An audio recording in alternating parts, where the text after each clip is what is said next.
هذه قصة حقيقية حدثت بالفعل، ويرويها رجل يمني مقيم بالسعودية، فيقول: أخذني كفيلي الذي أعمل عنده في سيارته لتوزيع زكاة ماله، فذهبنا بمحاذاة طريق الساحل البحري حيث تنتشر القرى الفقيرة، وكانت الأموال موزعة في ظروف كل ظرف فيه 5000 ريال.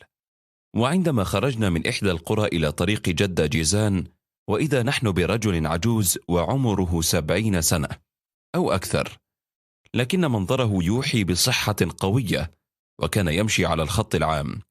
فقال صديقي الذي أعمل معه: ماذا يفعل هذا العجوز في هذه الصحراء الحارة وحده؟ فرد سائق سيارتنا بسخرية: أكيد هو يمني، ودخل من دون تأشيرة. وقفنا بجانب الرجل وسلمنا عليه وسألناه: من أين يا شيخ؟ وأين تذهب؟ قال: من اليمن، ومشتاق إلى بيت الله الحرام. قلنا له: هل دخلت البلاد بطريقة شرعية؟ قال: لا والله، دخلت من غير أوراق عن طريق التهريب، حيث أني لو أردت الدخول بطريقة شرعية فلا بد أن أدفع مبلغ 2000 ريال تأمينا، وأنا لا أملك إلا 200 ريال. ركبت ب100 ريال ومتبقي معي 100 أخرى. قال له صديقي: كم أمضيت من الوقت وأنت تمشي على قدميك في هذه الصحراء الحارقة وفي شهر رمضان، وهل أنت مفطر؟ قال الرجل: أمشي منذ 6 أيام وأنا صائم والحمد لله. قال له صديقي: أنت الآن تجاوزت أكثر من 5 نقاط تفتيش أمنية، فكيف تجاوزتها؟ قال الرجل: والله الذي لا إله إلا هو، إني أمر من أمامهم وأحيانا من بينهم، ولم يكلمني أحد منهم. ثم سألته أنا: هل تحملت كل هذه المعاناة للحصول على عمل في السعودية؟ قال: لا والله، أنا فقط مشتاق إلى بيت الله الحرام، أريد العمرة في رمضان. هنا سأله صديقي: الدوريات الكثيرة لم يقبضوا عليك وأنت تسير؟ قال: قبل نصف ساعة من الآن قبضت علي إحدى الدوريات قبل مسافة 50 كيلومتر، ثم سلمتني لمركز الشرطة على بعد كيلومتر واحد من هنا، وسألوني إلى أين أنت ذاهب، فحلفت لهم بالله أني أريد بيت الله الحرام، فأطلقوا سراحي.